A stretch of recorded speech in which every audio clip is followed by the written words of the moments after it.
uyingizga zotdor kuchuk olsangiz bo'ladi, albatta.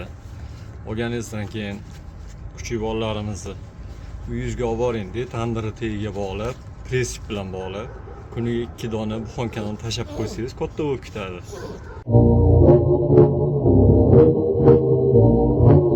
Yo, bu albatta hazil. Birinchi navbatda kuchukni olganingizdan keyin kuchuk bolasini emlashingiz shart. Bu sizning va oilangizning himoyasi uchun juda ham zarur. Kuchuklarda vaksinatsiya o'tkazish tartibida albatta gijjalarni tushirib oling. Gijjalar tushmasdan vaksinatsiya juda qiyin o'tadi va ta'sir qilishi juda ham qiyin. Yosh kuchuk bolalarda gijjasini tushirmasangiz, har xil kasalliklar kelib chiqishi mumkin. Sizni bolalaringizga yoki o'zingizga ham, sog'lig'ingizga ham ta'sir qilishi mumkin. Obunachilarimizga kelajakda kuchuk boqqanida har xil maslahat va tavsiyalarni berib boramiz.